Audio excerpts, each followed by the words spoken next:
1921 წლის 24 იანვარს იოსებ სტალინი ცეკას წევრებს შემდეგი შინაარსის წინადადებით მიმართავს.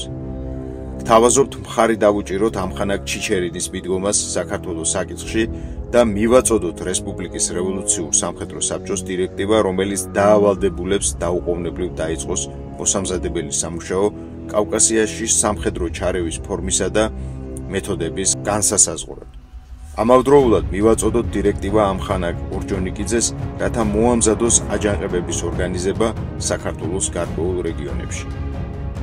სტალინის მიერ ორჯონიკიძისთვის გაგზავნილ წერილში აღნიშნულია: ცეკამ მიიღო გადაწყვეტილება დაიწყოს მოსამზადებელი სამუშაო იმ ვარაუდით, რომ შესაძლოა საჭირო გახდეს სამხედრო ჩარევა და საქართველოს ოკუპაცია.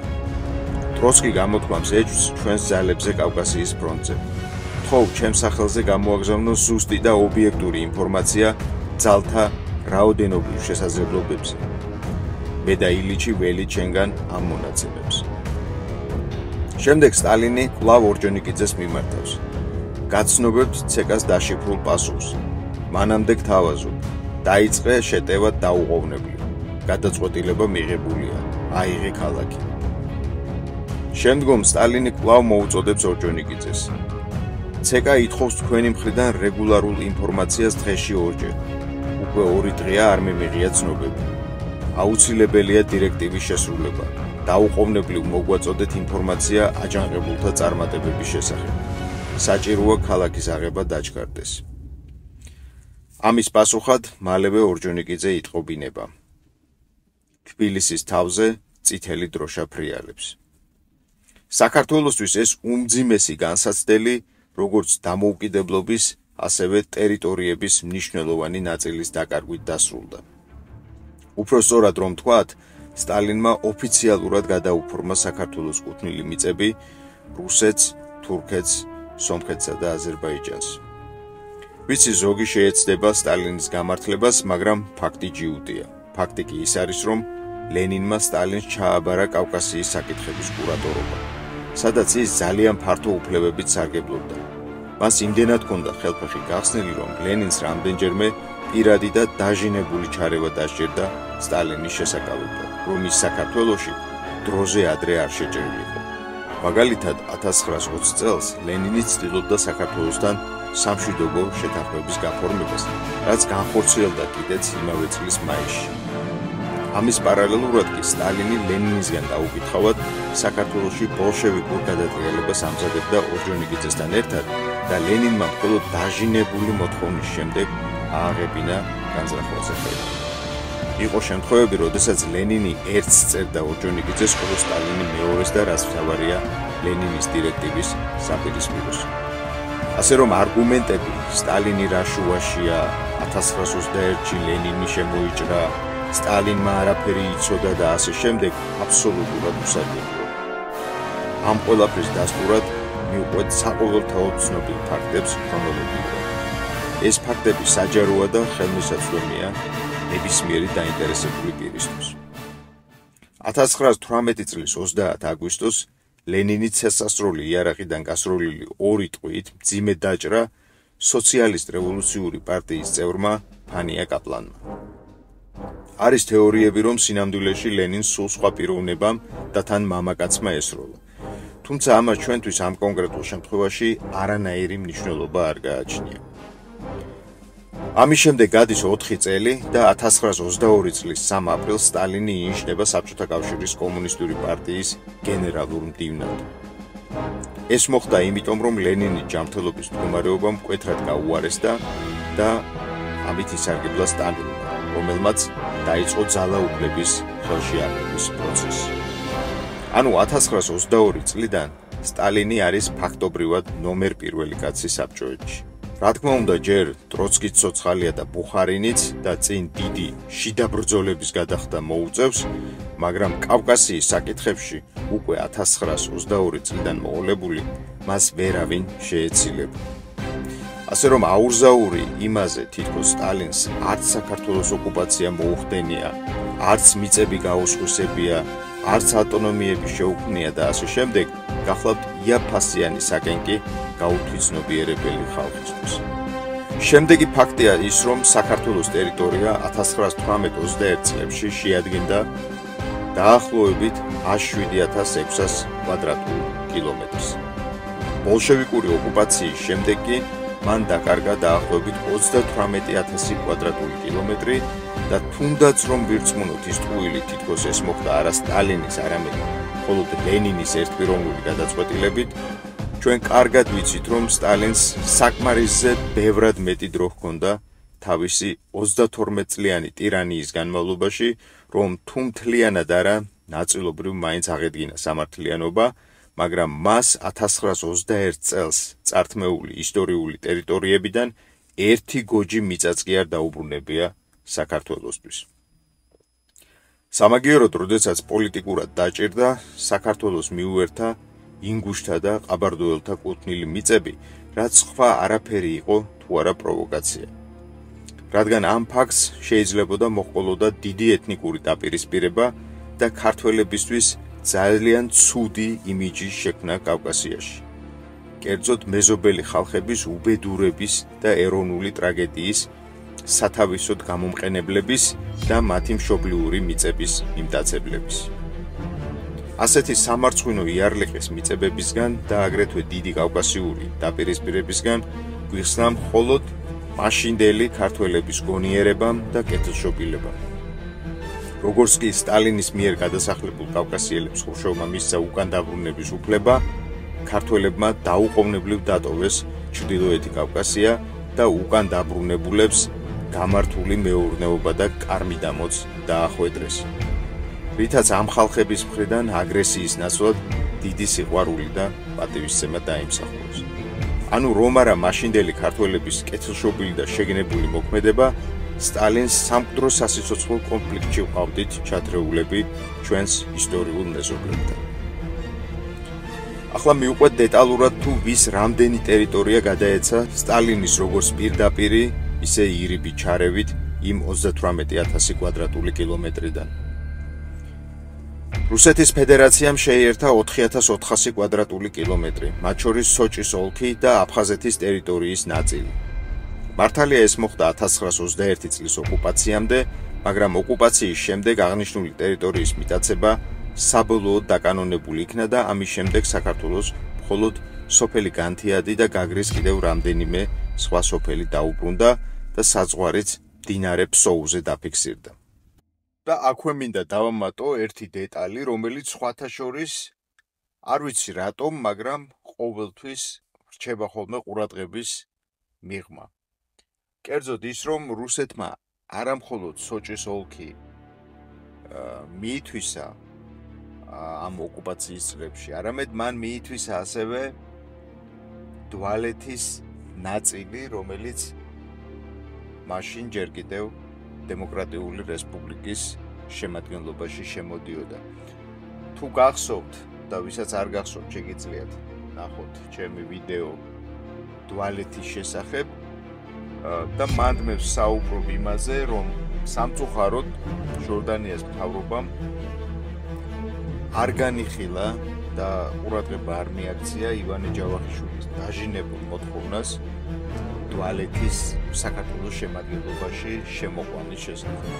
ანუ ივანე ჯავახიშვილი მოითხოვდა კატეგორიულად მთავრობისგან, რომ მათ დაეყენებინათ საკითხი რუსეთის მაშინდელ ხელმძღვანელობასთან დვალეთის ტერიტორიის საქართველოს შემადგენლობაში დაბრუნების შესახებ. მაგრამ მიუხედავად ამისა, ჩვენი პირველი რესპუბლიკის შემადგენლობაში მისი მცირე ნაწილი მაინც შემოდიოდა. თქვენ შეგიძლიათ ახლა რუკაზე ნახოთ, მან დაფიქსირებული დასახლებული პუნქტი ზარამაგი და სწორედ ეს ტერიტორია მიითვისა გასაბჭოების წლებში რუსეთმა და რა თქმა უნდა იგი დღემდე რუსეთის ფედერაციის შემადგენლობაში რჩება.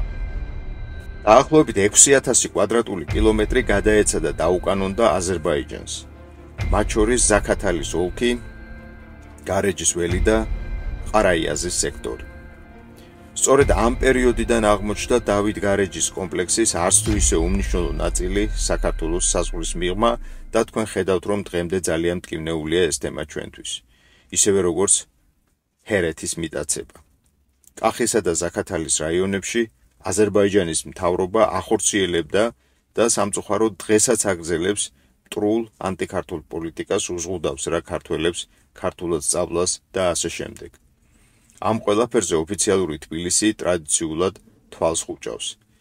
ეს მძიმე და სენსიტიური საკითხი ცალკე გადაცემასაც იმსახურებს. რაც შეეხება სომხეთს, მას გადაეცა 4600 კვადრატული კილომეტრი ტერიტორია, მათ შორის ლორე-ალაბერდის მხარე. აღნიშნული მხარის საქართველოსადმი უტყუარი კუთვნილება თავის დროზე დოკუმენტურად აქვს დადასტურებული ივანე ჯავახიშვილს, მაგრამ სტალინმა როგორც მოსალოდნელი იყო, მთელი ეს ჯაფა წყალში ჩაყარა. ჩვენი ტერიტორიის ყველაზე დიდი და ამავე დროს სტრატეგიულად ყველაზე მნიშვნელოვანი ნაწილი კი ლენინ-სტალინის ერთობლივი გეგმით ქემალისტური თურქეთის ხელში გადავიდა. მოდი ახლა განვიხილოთ თითეული ზემოთ ნახსენები ტერიტორიის მიტაცების დეტალები, რომ მერე არ იყოს ყაყანი, თითქოს მე დაუსაბუთებლად ვლაპარაკობ სტალინის დანაშაულებზე. საბჭოთა არქივებმა შემოინახეს ამის დამადასტურებელი დოკუმენტური მასალები, ასე რომ ჩემთან დავას ტყუილად აზრი არ აქვს ამ საკითხთან მიმართებაში. აქაც მივყვეთ ქრონოლოგიურად. დამოუკიდებელი საქართველოს მთავრობამ დენიკინის თეთრგვარდიული ძალების გაგრის რაიონიდან განდევნის მიზნით 1918 წელს წამოიწყო სამხედრო ოპერაცია, რაც არა მხოლოდ გაგრის დაბრუნებით, არამედ ისტორიული კოლხეთის ერთ-ერთი ძირძველი მხარის, ჰენიოხეთის ტერიტორიაზე წარმოქმნილი სოჭის ოლქის გათავისუფლებით დასრულდა.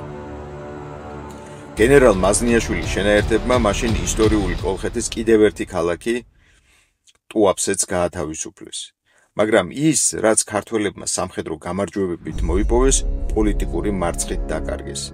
თან განსაკუთრებით დასაფასებელია ის გარემოება, რომ ქართველი სამხედროები სოჭის კონფლიქტად წოდებულ რუსეთ-საქართველოს 1918-19 წლების ამ ომში ერთის ნაცვლად ორ რუსულ არმიას, წითელსა და თეთრს გაუმკლავდნენ.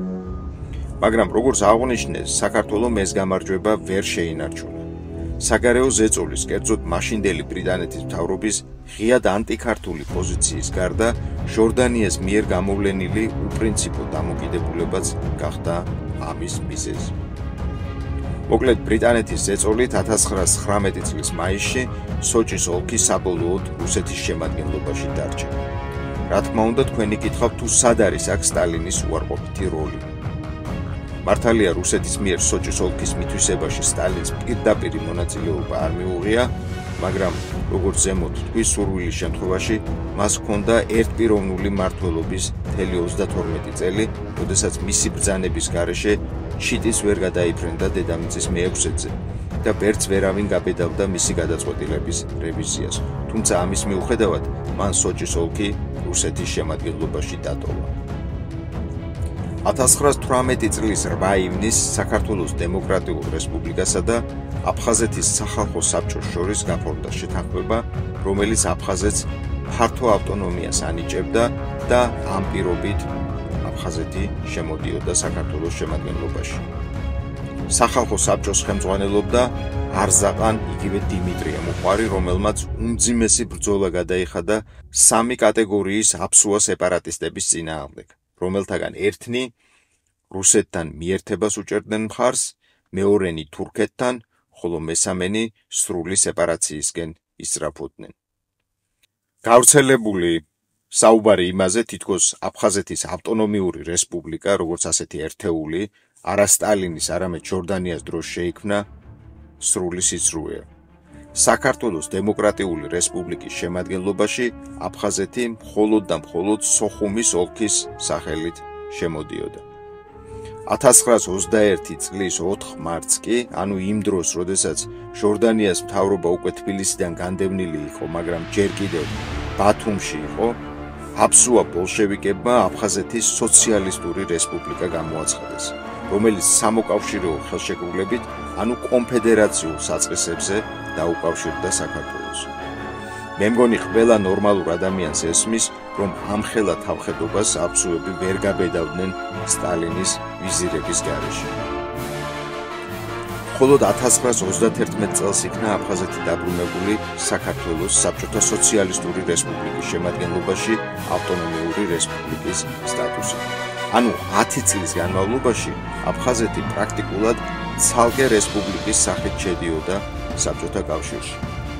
თუმცა საქართველოს შემადგენლობაში მისი დაბრუნების შემდეგაც არ შენელებულა ანტიკარგული ქმედებები საქართველოს ამ ძირძველ კუთხეში და სტალინს არაფერი მოუმოქმედია ამ ყველაფრის ასალაგად.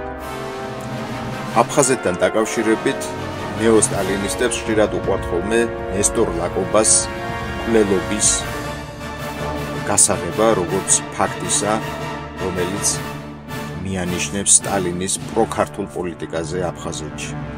ამასთან დაკავშირებით მინდა გითხრათ ცალსახად, რომ ნესტორ ლაკობას საეჭვო ვითარებაში სიკვდილი ნაწილობრივ ბერიას თვითინიციატივას წარმოადგენდა და ისიც არ იყო მთლად ლაკობას სეპარატისტულ განწყობებთან დაკავშირებული.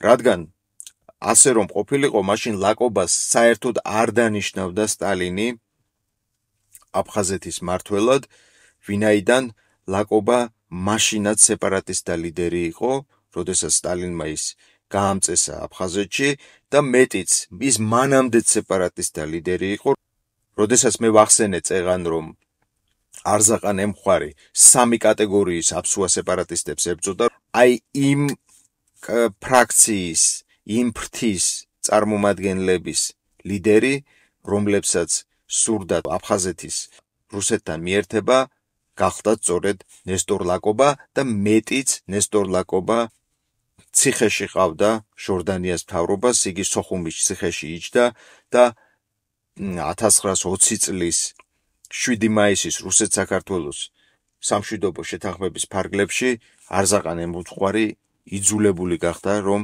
იგი საპყრობილიდან გამოეშვა. აი ასეთი ისტორია აქვს ნესტორ ლაკობას, ამიტომ ლაპარაკი იმაზე თითქოს ბერია ლაკობას ამ დაპირისპირების განხილვა აფხაზეთში ქართული მმართველობის გაძლიერების პრიზმაში უნდა განვიხილოთ, ეს მთლად ასე არ არის. სინამდვილეში ამ ამბავში დიდი როლი პირადმა და პარტიულმა დაპირისპირებამ შეასრულა. 1920 წლის 12 ივნისს საქართველოს დემოკრატიულ რესპუბლიკასა და აზერბაიჯანის მაშინ უკვე გასაბჭოებულ რესპუბლიკას შორის გაფორმდა აგსტაფის ხელშეკრულება, რომელიც ითვალისწინებდა ზაქათალის ოლქის სტატუსის განსაზღვრას რუსული კომისიის მეშვეობით. მიუხედავად ამ შეთანხმების არსებობისა, 1921 წლის 15 ნოემბერს სტალინის დირექტივის შესაბამისად უკვე გასაბჭოებულ საქართველოსა და აზერბაიჯანს შორის გაფორმდა საზღვრის შესახებ შეთანხმება, რომლის საფუძველზეც ზაქათალის ოლქი, გარეჯის ველი და ყარაიაზის სექტორი მთლიანად აზერბაიჯანს გადაეცა.